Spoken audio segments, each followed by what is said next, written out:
नमस्कार मित्रों, हिंदी फ्लोरेट्स में आप सभी का हार्दिक स्वागत है।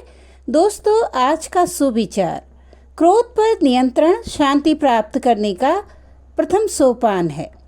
दोस्तों, यद्यपि क्रोध करना कभी भी अच्छे गुणों में नहीं आंका जाता, लेकिन क्रोध एक स्वाभाविक प्रक्रिया है।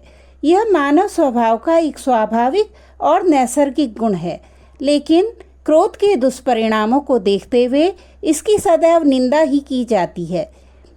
एक स्वाभाविक और जन्मजात गुण होने पर भी विद्वानों ने क्रोध पर नियंत्रण की ही संस्तुति की है। क्रोध के कारण हम जल्दबाजी में गलत निर्णय ले सकते हैं, जिनका दीर्घकालिक परिणाम हमारे लिए हानिकारक सिद्ध हो सकता है। इसलिए इसे नियंत्रित करना शांति प्राप्त करने का पहला और सबसे महत्वपूर्ण कदम है। अभी कुछ वर्ष पूर्व ही एक बड़ी ही दुखद घटना हुई। एक क्रोधी आदमी ने देर तक गेट न खोलने पर स्वयं पर नियंत्रण खो दिया और अपनी कार को गेट पर चढ़ा दिया।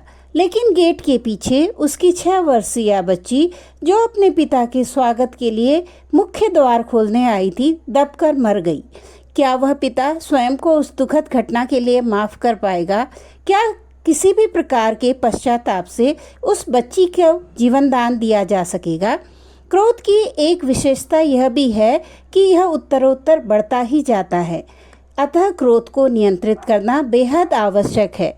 क्रोध अनियंत्रित होने पर न केवल हमारे मानसिक और शारीरिक स्वास्थ्य को प्रभावित करता है, बल्कि हमारे रिश्तों और सामाजिक जीवन पर भी नकारात्मक प्रभाव डालता है।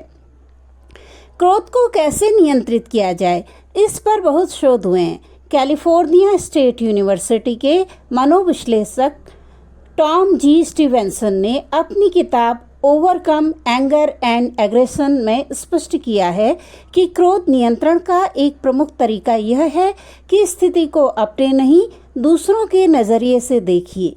दूसरों को उस स्थितियों पर प्रकाश डालने के लिए प्रोत्साहित करें, क्षमा करना सीखें, बीते को बिसारने की आदत विकसित करें और किसी को चोट पहुंचाने की बजाय प्रशंसा से उसका मूल्यांकन करें। याद रखें कि क्रोध नियंत्रण से आप स्वयं को शक्तिशाली बनाते हैं। इससे आपकी खुशहाली और स्मृतियों का विकास होता है। जब हम क्रोधित होते हैं तो हमारा मन अशांत हो जाता है और हम तर्क संगत रूप से सोचने में असमर्थ हो जाते हैं। ऐसे समय में हमें शांत रहने और स्थिति को समझने का प्रयास करना चाहिए। गहरी सांसें लेना, स्वयं को कुछ समय के लिए उस परिस्थिति से दूर करना या मानसिक रूप से सकारात्मक सोचने का अभ्यास करना क्रोध को नियंत्रित करने के प्रभावी तरीके हो सकते हैं। शांति की ओर पहला कदम तभी उठाया जा सकता है जब हम क्रोध को अपने जीवन में स्थान न दें। क्रोध को शांतिपूर्ण तरीके से नियंत्रित करने से हमारी मानसिक शांति बढ़ती है और हम जीवन में अधिक संतुलित और खुशहाल महसूस करते हैं। ध्यान, योग और आत्मविश्लेषण, दूसरे के नज़रिए से परिस्थितियों का आकलन करना जैसे तरीके अपनाना भी क्रोध को नियंत्रित करने में सहायक हो सकता है। जीवन में सात्विक आहार विहार भी क्रोध नियंत्रण में सहायक होता है। अतः तामसिक पदार्थों और परिस्थितियों से भी दूर रहना क्रोध नियंत्रण का एक अच्छा तरीका साबित हो सकता है। क्रोध पर नियंत्रण से हम न केवल अपनी शांति प्राप्त कर सकते हैं, बल्कि दूसरों के साथ बेहतर संबंध भी बना सकते हैं।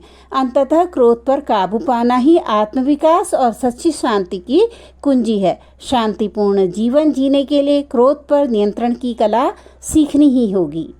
हमें उम्मीद है कि आज का सुविचार आपके जीवन में एक सकारात्मक परिवर्तन लाएगा। अगर आपको हमारी यह कोशिश पसंद आई है तो कृपया चैनल को लाइक, सब्सक्राइब और शेयर करें।